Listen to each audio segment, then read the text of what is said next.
പിന്നെ ഒരാഴ്ചത്തെ ടൂറാ. പച്ചക്കറി കട തൽക്കാലം ചെക്കനെ ഏൽപ്പിച്ചു. ദേ മുറ്റത്തിപ്പോ ഒരു കാറും ആയി. എടുത്തേ ശരിയാണ്, തിരിച്ചു വരാൻ ഒരാഴ്ചയെങ്കിലും എടുക്കും. അതിനുവേണ്ടി കാർ റെന്റിനെടുത്തു. ഞാൻ കരുതിയേ നിങ്ങൾ വാങ്ങിയ കാറായിരിക്കും. ബിസിനസ് ഒക്കെ ഒന്ന് നേരെ ആവട്ടെ, സാവകാശം കാറെല്ലാം മേടിക്കാം. നിങ്ങൾ കാറ് വാങ്ങിച്ചാ എനിക്കെന്താ നേട്ടം? കാർ വാങ്ങിക്കുന്നെങ്കിൽ അത് ഞങ്ങൾക്ക് മാത്രമല്ല, ഇവിടെയുള്ള നമുക്ക് എല്ലാവർക്കും കൂടിയാ. ആ എന്റെ മോളെ, ഇരിക്കുന്നതിന് മുമ്പ് കാല് നീട്ടാൻ നിൽക്കണ്ട. ആദ്യം നിങ്ങളുടെ ബിസിനസ്സൊക്കെ ഒന്ന് പച്ചപിടിക്കട്ടെ. കാറും മറ്റു സൗകര്യങ്ങളൊക്കെ നമുക്ക് പിന്നെ മതി. ആ അതെ, അത്രേ ഉള്ളൂ. ആദ്യം നമ്മുടെ ബിസിനസ് രക്ഷപ്പെടണം. അതിനുവേണ്ടി പറ്റുന്നത്ര പരിശ്രമിക്കണം. എല്ലാം ശരിയാവും മോനെ. ഭഗവാന്റെ അനുഗ്രഹം നിങ്ങളുടെ കൂടെ തന്നെയുണ്ട്, ഉറപ്പാ.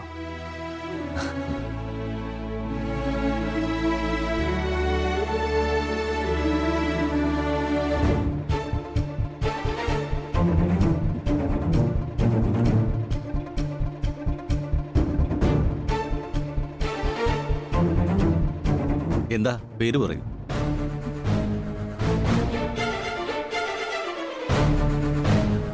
പേര് പറയൂ.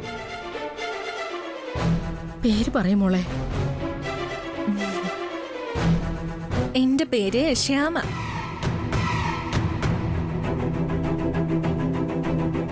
പേര് വിസ്മയാന്നല്ലേ? അത് എന്നെ ദ്രോഹിച്ചവളാ. അവളാണ് വിസ്മയ. ഇതാ ഡോക്ടർ ഇപ്പൊ ഇവളുടെ പ്രശ്നം. ഇവള് ശ്യാമയാണെന്നാ ഇപ്പൊ എപ്പോഴും പറയുന്നത്. ശ്യാമയെ പോലെ പൂജയും പാട്ടുമായിട്ട് നടക്കുവോ ഇപ്പോ. നിങ്ങൾ മുന്നേ പറഞ്ഞ മ്യൂസിക് ഷോയിലെ വിന്നറായ ശ്യാമയല്ലേ? അതെ ഡോക്ടർ, ആ ശ്യാമയുടെ ബാധ കയറിയതുപോലെയാ ഇപ്പൊ മോളുടെ പെരുമാറ്റം.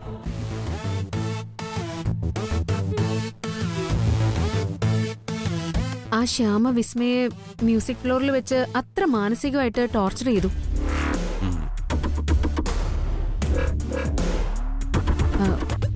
ആരായാലും ഇങ്ങനെ തലയ്ക്ക് പ്രശ്നമായി പോകും ഡോക്ടർ. മ്യൂസിക് ഫ്ലോറിൽ എന്താ സംഭവിച്ചത് പറയൂ. അത് ഞാൻ പറയാം ഡോക്ടർ. അനുഭവിച്ചവർക്കേ അതിന്റെ വേദന അറിയൂ. ഡോക്ടർ, അന്ന്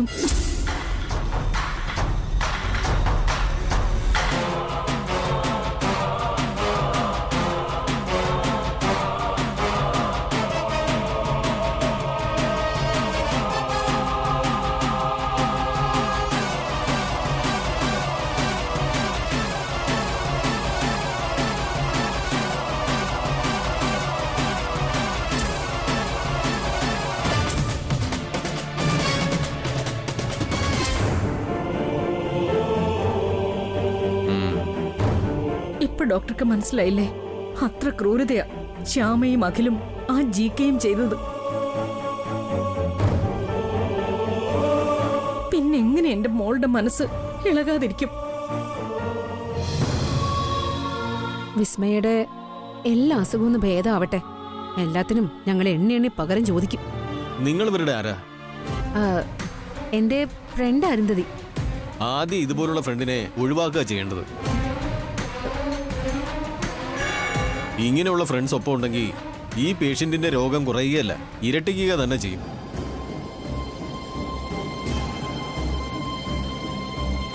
നിങ്ങളിൽ നിന്ന് തന്നെ കേട്ട കാര്യങ്ങൾ ഞാൻ അനലൈസ് ചെയ്തു.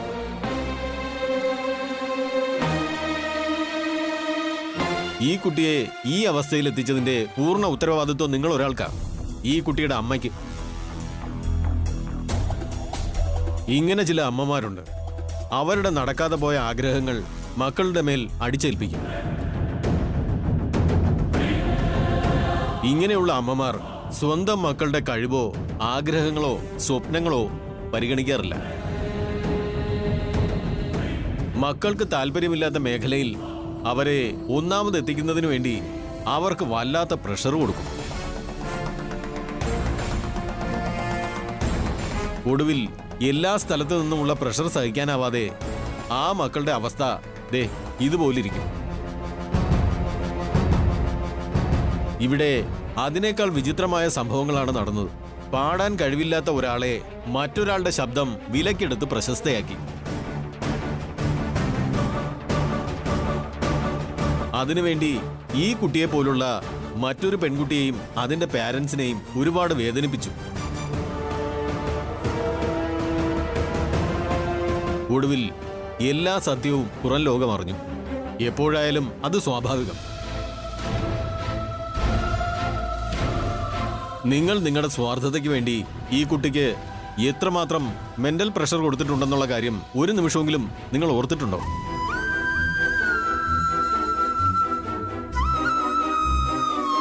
അവസാനം എന്തായി? സ്വാഭാവികമായി പാടാൻ കഴിവുള്ള ശ്യാമ പ്രശസ്തയായി.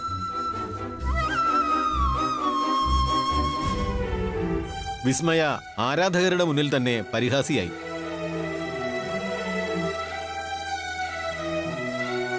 ആ മെന്റൽ പ്രഷർ വിസ്മയയ്ക്ക് താങ്ങാനാവുന്നതിലും വലുതായിരുന്നു.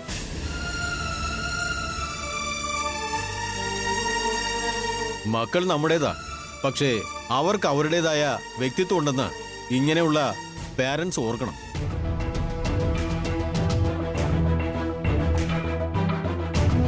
ആ മക്കൾക്ക് അവരുടേതായ സ്വപ്നങ്ങളും ലക്ഷ്യങ്ങളുമുണ്ട്. അവരെ അവരായി വളരാൻ വിടുക, അതാണ് വേണ്ടത്. രക്ഷിതാവെന്ന നിലയിൽ സ്നേഹവും കരുതലും മാത്രം മതി. ആ മക്കൾ നന്നായി വളർന്നോളും. മനസ്സിലായോ?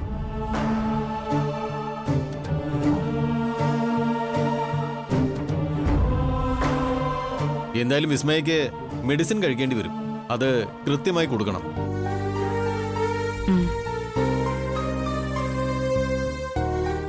കൗൺസിലിംഗ് വേണ്ടി വരും. എന്തായാലും നമുക്ക് നോക്കാം. ഓക്കെ.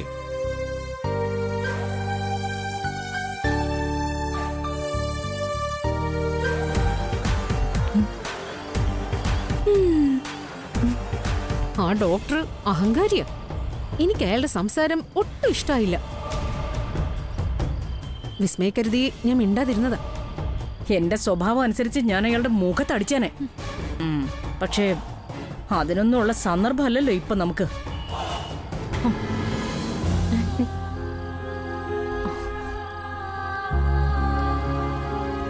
പോവാം. அம்மா பசிக்குதம்மா, ஏதாவது தாம்மா. அம்மா பசிக்குது, பசிக்குதம்மா, குழந்தைக்கு பசிக்குதம்மா, ஏதாவது தாம்மா. ஏதாவது காசு தாம்மா. பசிக்குதம்மா, அம்மா தாம்மா, அம்மா தாம்மா, ஏதாவது காசு தாம்மா. ஓ என் தேகத்தை தொடலே. എന്തെങ്കിലും താമ്മാ. ദേഹത്ത് തൊടലെന്ന് പറഞ്ഞില്ലേ? കുഴന്തേക്ക് പസിക്കുതമ്മാ, താമ്മാ, എഞ്ചി കേക്കറേ. കുഴന്തേക്ക് പസിക്കുതമ്മാ, ആഹാരം വാങ്ങണ, എന്തേലും താമ്മാ.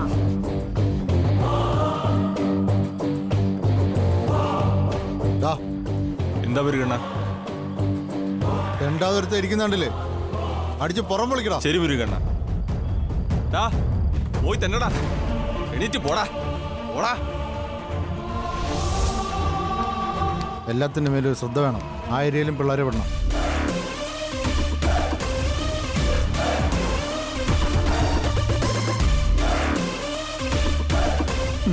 അമ്മ പസിക്കുതമ്മാ, അമ്മ ഏതാവത് താമ്മാ.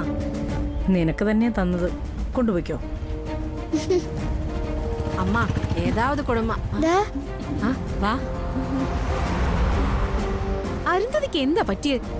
ഇവറ്റകൾക്ക് കൊടുക്കുന്നത് 100 രൂപയോ?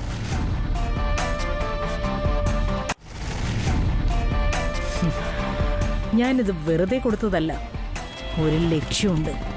എന്ത് ലക്ഷ്യം? നോക്കി, സൂക്ഷിച്ചു നോക്കി.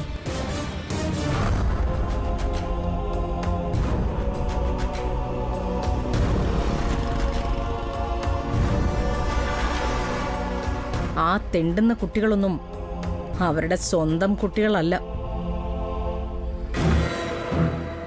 പിന്നെ പല വീടുകളിൽ നിന്നും മോഷ്ടിച്ചു കൊണ്ടുപോയ പിള്ളേരാ അവരൊക്കെ. ആ അതൊക്കെ എനിക്കറിയാം. ദേ, അവനൊരു കുട്ടിയെ തല്ലിയത് കണ്ടില്ലേ? സ്വന്തം കുട്ടിയാണെങ്കിൽ അങ്ങനെ ചെയ്യില്ല.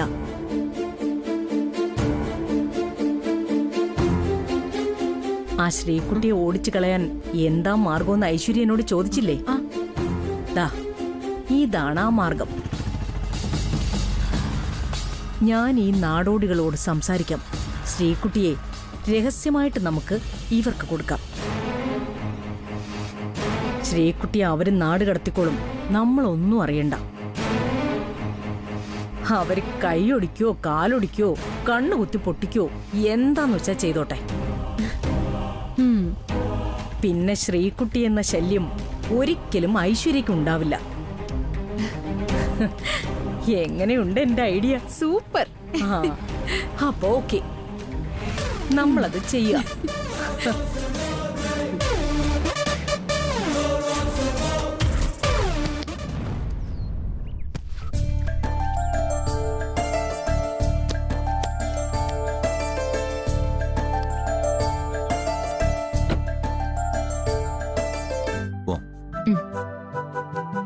അമ്മേ പോയിട്ട് വരട്ടെ. പോയിട്ട് വാ. അപകടം പിടിച്ച സ്ഥലത്തേക്കാ പോകുന്നെ. തിരിച്ചു വന്നിട്ട് വന്നെന്ന് പറഞ്ഞാ മതി. ജയന്തെടുത്തി എടുത്തി ജയന്തെടുത്തി എന്താ ആലോചിക്കുന്നേ? പോയിട്ട് സുഖായിട്ട് വാ ശ്യാമേ. അഖിലേ പോയിട്ട് വാ. ശരി എടുത്തി. അച്ഛാ അച്ഛാ ഇനി സമയം വൈകിക്കണ്ട, പോയിട്ട് വാ മക്കളെ. ഭഗവാന്റെ അനുഗ്രഹം എപ്പോഴും ഉണ്ടാവും. ആ.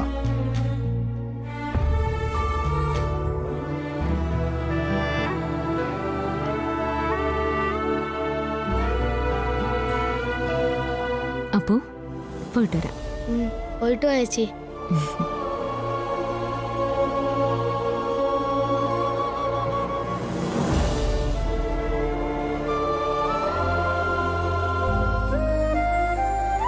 കൃഷ്ണ ഭഗവാനെ കാത്തുരക്ഷിക്കണേ.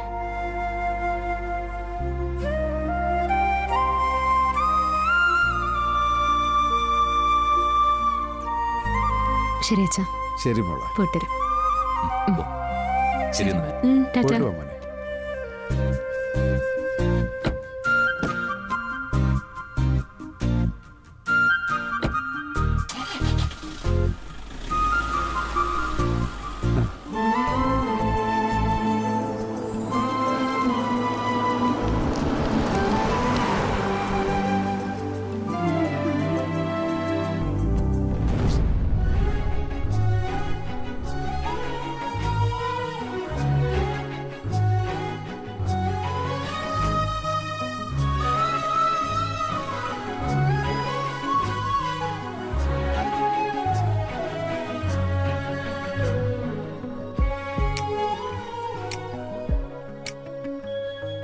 വെൺപ്രാവുകൾ പാറുന്നൊരേ ആകാശമൗനങ്ങളിൽ പൊൻപൈനുകൾ കൈകോർക്കുമേ ഉല്ലാസതീരങ്ങളിൽ വരാനൊരുങ്ങുന്ന പൂക്കാലമേ വിലോലസായാന്ന സൗവർണമേ മനോമരാളങ്ങൾ നീന്തുന്നിതാ സരോവരങ്ങൾ തന്നോളങ്ങളിൽ പ്രണയാർദ്രമൊരു ഭാവസങ്കീർത്തനം ഹൃദയത്തിലുണരുന്നുവോ?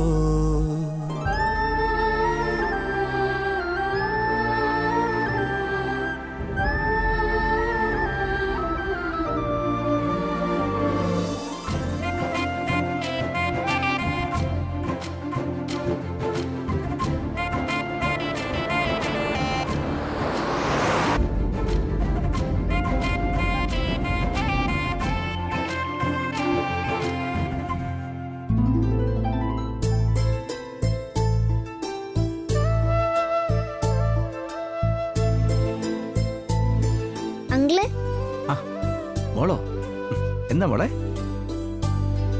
ഞാൻ അങ്കിളിനോടൊരു രഹസ്യം പറയട്ടെ? പറയും മോളെ, എന്താ? ഇത് ആരോടും പറയല്ലേ, അത്രയ്ക്കും വിശ്വസിച്ചാ പറയുന്നത്. ഇല്ല, അങ്കിൾ ആരോടും പറയില്ല. മോള് കാര്യം പറയേ.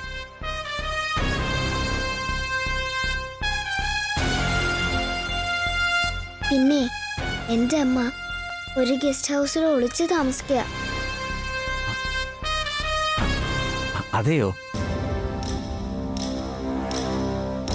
പിന്നെ ആരും അമ്മയെ തിരിച്ചറിയാതിരിക്കാൻ അമ്മ പർദ്ദ ഇട്ടോണ്ടാ നടക്കുന്നേ. അത് നന്നായല്ലോ. ആർക്കും അറിയില്ല.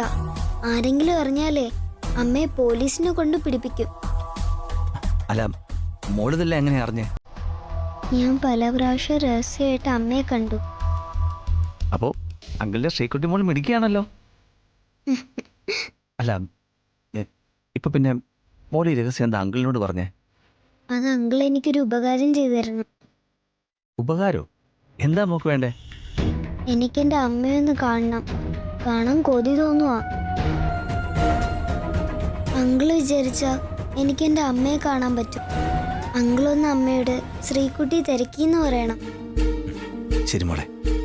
പിന്നെ അമ്മയെ കമ്പനിയിലെല്ലാവരും അശ്വതി എന്നല്ല വിളിക്കുന്നേ, ജാസ്മിൻ എന്നാ. അത് കള്ളപ്പേരാ.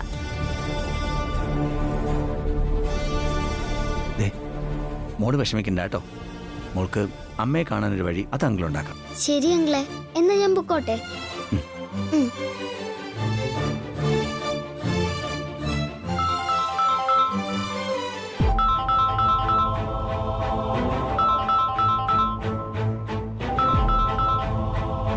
അഭിരാമി, എന്താ? എനിക്കെന്റെ മോളെ ഒന്ന് കാണാൻ പറ്റുമോ? ഇക്കാര്യം ഇപ്പൊ എന്നോട് ശ്രീകുട്ടി പറഞ്ഞിട്ട് പോയതേ ഉള്ളൂ. ആണോ? അവൾക്ക് എന്നെ കാണണമെന്ന് പറഞ്ഞോ? ആ, പറഞ്ഞു. പിന്നെ അമ്മയെ കാട്ടിക്കൊടുക്കാന്ന് ഞാൻ മോക്ക് വാക്കും കൊടുത്തു. പക്ഷെ എങ്ങനെ? അപ്പൊ ഇന്ന് രാത്രി 11 മണിക്ക് നീ വീട്ടിലേക്ക് വന്നോ. ഞാൻ ഗേറ്റിനടുത്തേക്ക് മോളെ കൊണ്ടുവരാം. അതെയോ? ആ, മോളെ കണ്ടു കഴിഞ്ഞാൽ ഞാൻ അബിയെ തിരിച്ചവിടെ ഗസ്റ്റ് ഹൗസിൽ കൊണ്ടാക്കാം. അത് നല്ല ഐഡിയയാ. പിന്നെ മറക്കണ്ട, കൃത്യം 11 മണിക്ക്, കേട്ടല്ലോ? ഓക്കെ, ഞാനൊരു 11 മണിയാകുമ്പോ ഗേറ്റിനടുത്തുണ്ടാവും. ശരി.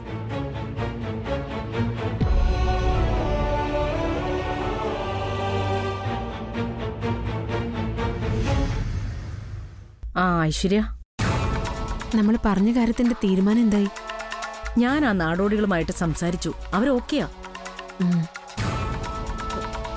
അപ്പോ നമ്മളെ ശ്രീകുട്ടി എങ്ങനെ അവരുടെ കയ്യിലെത്തിക്ക? അത് സിമ്പിൾ. ഇന്ന് രാത്രി 11 മണിക്ക് ആ മുരുകനും സംഘവും നിങ്ങളുടെ വീടിനടുത്തുണ്ടാവും. ഉറപ്പാണോ? അവരെത്തും, ഉറപ്പായും അവരെത്തും. ചുളുവിന് അവർക്കൊരു കുട്ടിയെ കിട്ടുമല്ലേ. കൈയൊടിക്കോ കണ്ണു കുത്തി പൊട്ടിക്കോ ഒക്കെ ചെയ്ത് അവരാ കൊച്ചിനെ കൊണ്ട് തെണ്ടിച്ച് ക്യാഷ് ഉണ്ടാക്കിക്കോട്ടെ. രാത്രി 11-ന് ഐശ്വര്യ ശ്രീകുട്ടിയെ എങ്ങനെയും ഗേറ്റിനടുത്തേക്ക് ഒന്ന് എത്തിച്ചാ മതി.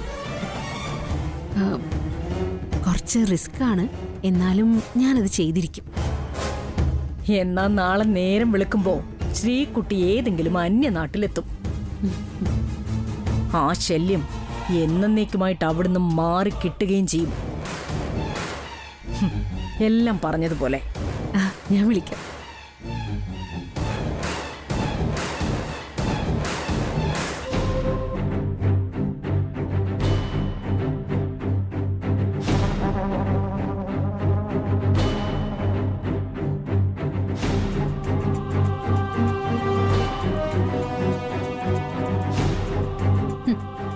അരുണിന്റെ ഒരു ശ്രീകുട്ടിലാളനാ ഇതോടെ തീരും.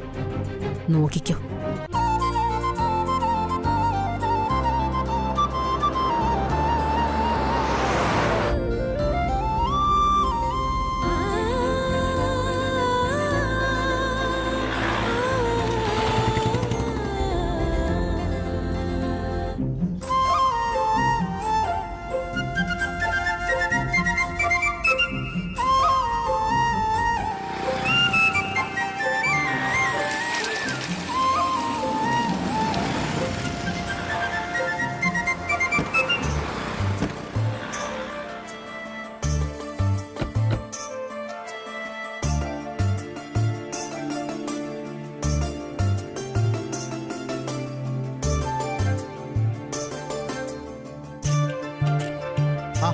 സിംഗർ ശ്യാമയല്ലേ? ആ,